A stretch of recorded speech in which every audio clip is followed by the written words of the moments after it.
They've got a QB, which, I'm going to say it, I don't think can pass the ball very well. The bigger issue they've got is Lamar Jackson. Is Tomlin bowing down to Aaron Rodgers? Neighbours, ACL, season over.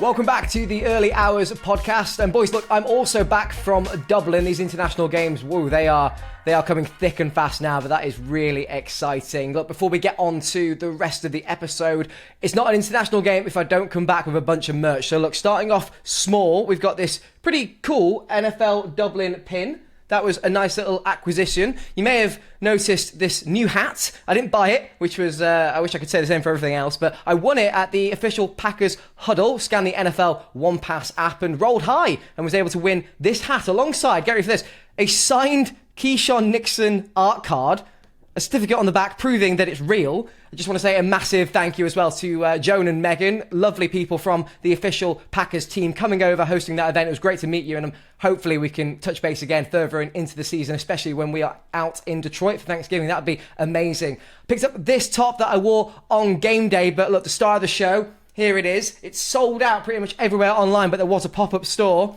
It's the Fanatics Green Bay soccer jersey crossover. There's one for every NFL franchise, but this is something special. This is it's a proper classy kit. I love the collar. It was a pretty good merch haul, if I'm going to say so myself.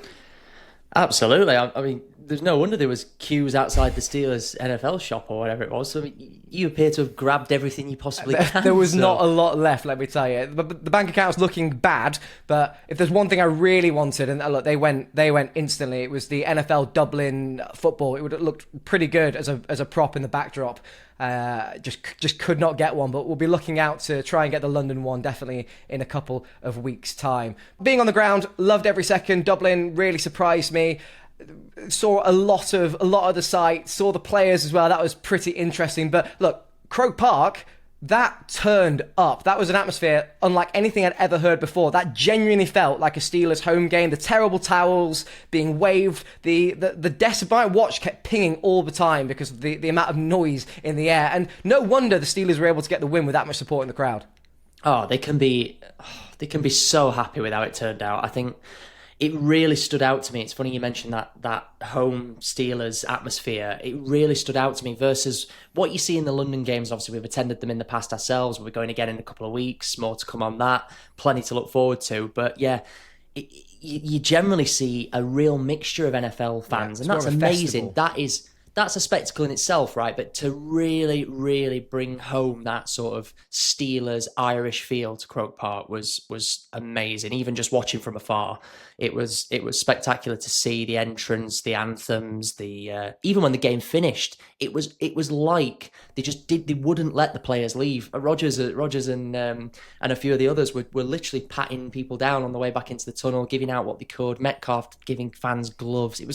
It looked amazing. So absolute 10 out of 10. Job done for Dublin. And we'll see you next year, no doubt. Yeah, I mean, you can't say no to that turnout. But yeah, speaking of Aaron Rodgers and the Steelers, a great day in the office for them, for sure. Look, I know Aaron isn't with the Packers anymore, but there's nothing better than, just watching him in general, because he's a master at what he does. But watching Aaron actually beat the Vikings, that is definitely something sweet to say the least. Yeah, we always find a way to get some Packers content in, don't we? Much to the disgust of Matt over there. Look at him disappointed. But no, we've got to touch on the performance that both teams put in. Arguably, in the end, a really competitive game. It didn't necessarily strike you early on as though the Vikings were going to have a good day. It looked like it just wasn't their day at the office. Wentz was struggling, trying his best, but ultimately getting taken down a fair few times. I think it was 6 he was sacked. The defense balled out. TJ Watt getting a QB pressure and turning it into a pick. Awesome, earning his bag that day. And then on the ground, the offense managed to establish a run game, which granted they've had so far this season. I think they've averaged around 3.5 yards per carry, but they've managed to up that this week. Kenneth Gainwell upping that to around 4.5. So really established the run early, and yeah, positive signs all round. I think Aaron had a really solid outing. I think the Steelers lines probably won it. The D line put the pressure on Wentz. limited the run from Jordan Mason as well. And then their offensive line gave Aaron enough time on the ball. And as you say, Kenneth Gainwell, he was just opening lanes for him. It let Aaron as well connect with DK Metcalf, which was really nice to see. What I would say is I know Carson Wentz has had a bit of stick for his 2 picks. He threw for over 350 yards. He was forced to throw the ball. The amount of throws he threw, 30 odd of 40 odd he completed, which is huge. Obviously, the 2 interceptions, but throwing to both JJ and Addison for over 100 yards, and seeing Addison back on the pitch enabled Jefferson a little bit. It's nice to see. It turned into a competitive, interesting game, and again, for a UK game, that's all you can ask as a neutral. 100%. I was just going to, one final thing I was going to say was, which I think is really interesting in the sort of Aaron Rodgers' time in the NFL and storylines that generally come up about him, being difficult to work with, having influences on the coaching staff. I loved late in the game, ultimately turned out to be a bad decision on Rodgers' part, but Coach Tomlin actually sort of bowing down to Aaron a little bit, was ready to send the special teams on. Aaron said, no. You could see him just, over to the sideline. No, keep us on. It's 4th and 6. And they went for it, and it didn't turn out to be a successful drive. So interesting one, isn't it? We've seen things like that happen in the past with him at the Jets and having his way. So is Tomlin bowing down to Aaron Rodgers? Maybe, but look, a win is a win, and he was able to also break his international curse. He was 0-2 coming in to the game on Sunday with his international record, and all it took was a new team and a new country, and he was able to wash that in. So now he's 1-2 internationally. The last thing I will say, just in terms of Dublin, that if you haven't seen it, there was a viral clip going around with Justin Jefferson. I'll play it here. Justin, you're no stranger to the international game, and you've always got a celebration in mind. Have you got one in mind for Sunday? Yeah, we got a little addition to the gritty, a little Ireland addition. So hopefully I get to bust it out Sunday. The reporter there asking the hard-hitting questions. It's a shame Justin wasn't able to find the end zone and no one was able to see that Irish gritty. But yeah, familiar-sounding reporter there for sure. Just before we head into the Sunday slate, a quick touch upon Thursday night football. The Seahawks coming away with a win against the Cardinals. It's looking pretty ropey in Arizona there. Marvin Harrison Jr. still frustrating fantasy managers. And look, I think we all called it in the last episode. The Seahawks able to come away with a win. They're looking pretty promising, to say the least. The Sunday slate, then the biggest game this Sunday, it had to have been the Chiefs-Ravens. The Chiefs coming away with a victory there, 37-20. Is this a redemption arc for the Chiefs? I think it establishes that Patrick Mahomes is still one of the GOATs, certainly in his conference and absolutely across the NFL.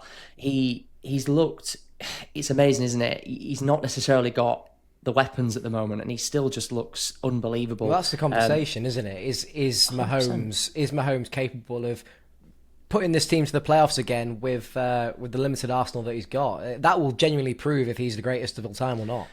Well, you've got to start by beating teams like Baltimore, and they did that yesterday. Threw for 4 touchdowns, including his 250th career touchdown, which was a real special moment for him and his family, I'm sure. Completed 25 of 37 passes for 270 yards. So, yeah, balled out.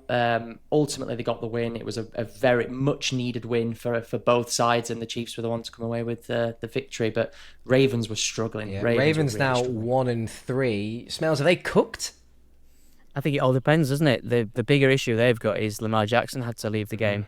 So, Cooper Rush came in. Yeah, hamstring. Obviously, as time recording, we're not sure how serious. Cooper Rush came in, did a decent job, but that is obviously not what they want to see. And Derrick Henry, again, didn't get the run game going. They just didn't enable sort of the weapons they have to do what they need to do. And the Chiefs controlled it, to be honest. As you say, Pat Mahomes threw really well. Xavier Worthy with a really good game. Travis Kelce with a good game. He did both rushing and receiving, actually, as well.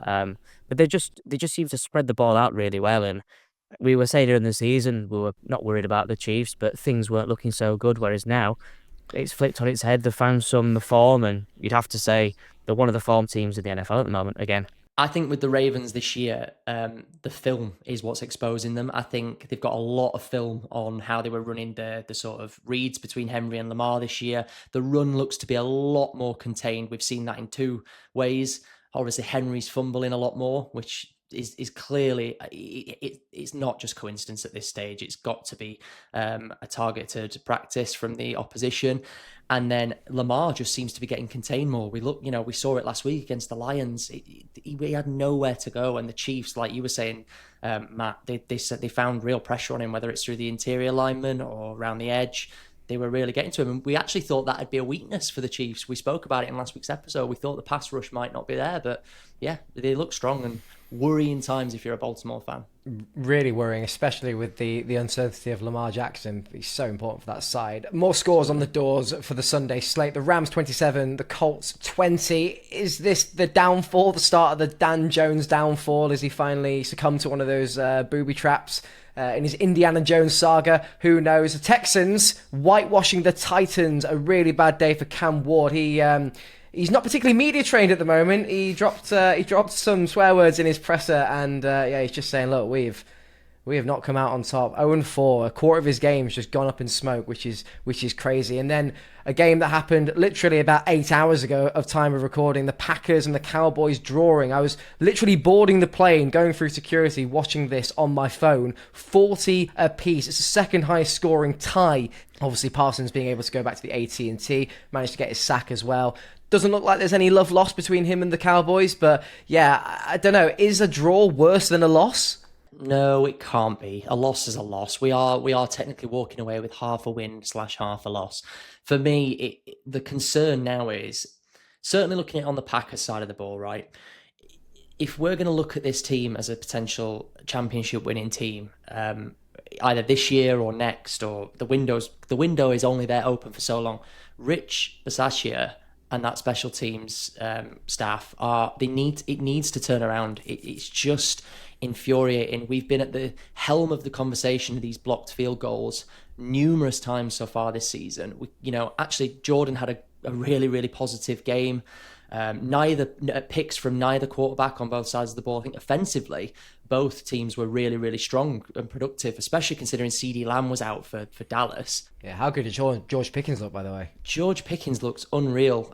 Great to see I've traded him away alongside and Egbuka as well. So both having really good days, looking like out and out wide receiver ones. Love that for the boys. But yeah, it's just infuriating if you're a Packers fan. It really is. And I think it's going to be really costly for us. We've got one of the best kickers in the game statistically at the minute, and it's just Rich Bisaccia. It's just causing so many problems. Anyway, don't want to linger on special teams. I think Dallas can be really happy with their performance considering they were CeeDee Lambless. But yeah, shame. And I think it was as cagey as you would expect for Micah and the Cowboys. It was a bit weird, bit of a mixed sort of atmosphere. Jerry was talking on the news and saying, on the reports and saying what he was spieling absolute rubbish again. So, yeah. Yeah, well, from special teams to a special team, the Eagles beating the Bucks. And look, Jalen Hurts now, he's 18 straight wins on the bounce from games that he's started. Over the last 30 seasons, the only other QBs to have got that sort of record from starting and finishing a game is Tom Brady and Aaron Rodgers. So he is amongst the greats there. And the other really important talking point and game from the Sunday slate, the Giants beating the Chargers 21-18. Massive news out of that game. Neighbours, ACL, season over. Devastating. I do just want to. I am 99.9% sure we're about to cover the Giants in length, considering Dart had a mega debut, in my opinion. Is that jersey here yet? Just before we, sadly not. I do want to touch on the Eagles. Right. I'm gonna probably be speaking. I'm gonna be making a bold claim here. Shock! It's me making a bold claim. I do think they have been lucky in some respects. Some of the opponents that they've played, I do think they've allowed them back into games. I think there was one really poor pass from Baker Mayfield attempting to hit Chris Godwin in the end zone that was picked off. So granted, I'm not downplaying the pick, but terrible ball on a really shallow sort of out route. It was never there. Throws into double coverage, and I think those kind of mistakes are really benefiting the Eagles. And I'm just interested to see if that catches them up later in the season, particularly in the postseason. What more do the Eagles need to do? They're not playing pushover teams. Week 1, the Cowboys. Week 2, the Chiefs. Week 3, the Rams. Week 4, the Bucks. That is Avengers-level sides. They're not playing like the Broncos or us. That's harsh. Or, they're playing decent teams that can win games, and they're beating them. Yeah, you've got to beat what you put in front of you, man. I agree with Goody. And again, it's so frustrating that Jalen Hurts just is ignoring Devonta Smith and AJ Brown. But again, the winning, he doesn't need to throw it and risk the interceptions. But yeah, because I know everyone will have seen AJ Brown come out and have a little dig post game as well. And what happens then if Saquon Barkley goes down? Where do they turn? Because they've got a disgruntled wide receiver 1. They've got a QB, which, I'm going to say it, I don't think can pass the ball very well. So that's his one job.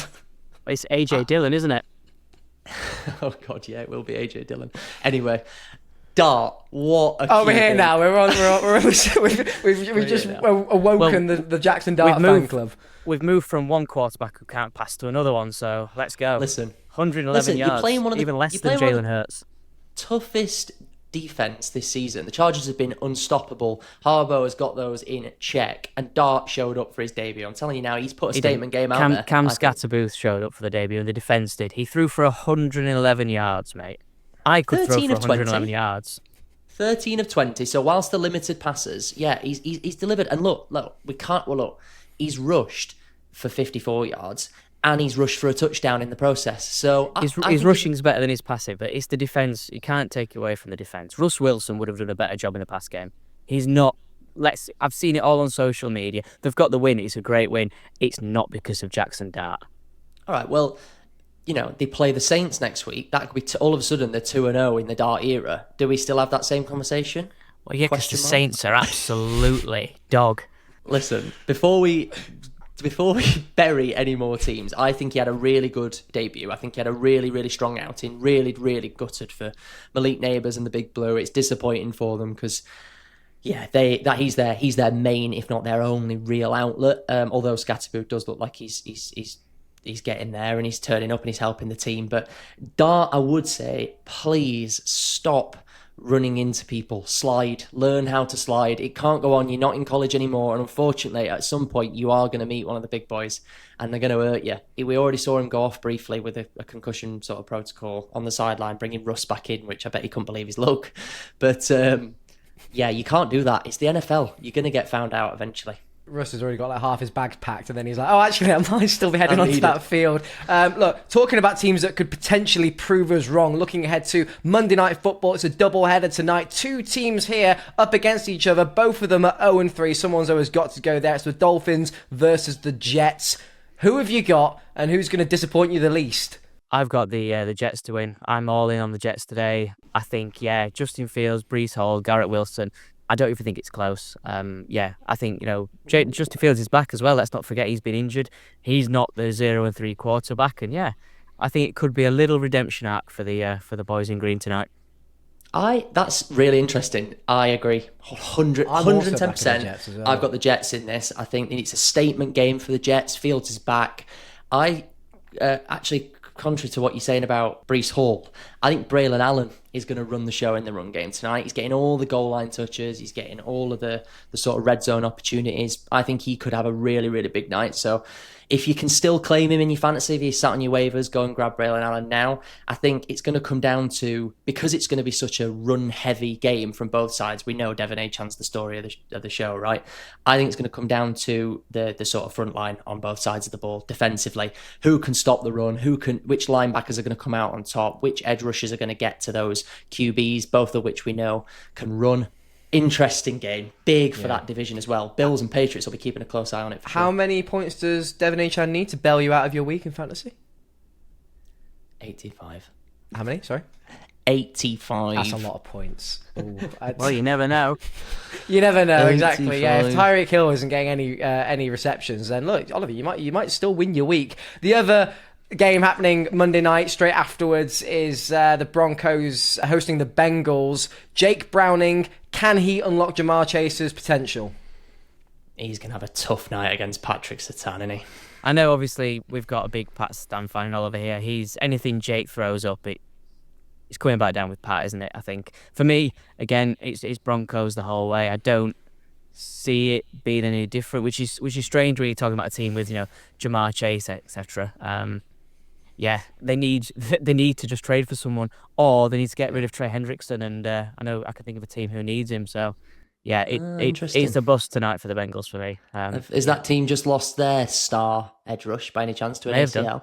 You never know. You may have done. Okay. I think I've got to take Denver in this. I think the Bengals have got the sort of coming off a hangover really from the last game. Bad day out for Browning. I think it was 5 turnovers from the Bengals last time on offense. So just dreadful. Got to get control early, the Broncos. They've got to establish the pace and the tempo early. They've got to control the game. Sean Payton's got to get his men in check. I think we might see a breakout game from Courtland Sutton as well. Maybe not seen Sutton as much this year, but I think it's coming. I think Mims Jr. sidelined could be an opportunity for Sutton to really sort of remind everyone that he's an out-and-out one and he shouldn't be sat on people's benches. I think it depends on Bo Nix, doesn't it? That he's not been great to start with. And I do think they'll try and run it with Dobbins as well. We could see a heavy Dobbins run game. Like we've not seen Chase Brown run. They need to get that going as well, the Bengals. I don't see how the Bengals get in it. I just see Jamar Chase, that is, being frustrated tonight. The issue in Cincinnati, though, it's not the weapons. You got Chase, you got Jamar Chase, Chase Brown, T. Higgins. What's the issue? It's the quarterback. It has to be. They just need to trade for someone. It's as simple as that. And I have no doubt, either on Thursday's episode or this time next week, we'll be talking about a new QB under center in Cincinnati. Bold prediction. Well, loads happened on Sunday. There is so much happening in the world of NFL, especially with the international games. And boys, London is calling now. You best believe I'll be there this weekend. When am I not? But before then, on Thursday, it's another episode of the Early Hours podcast. We will see you then.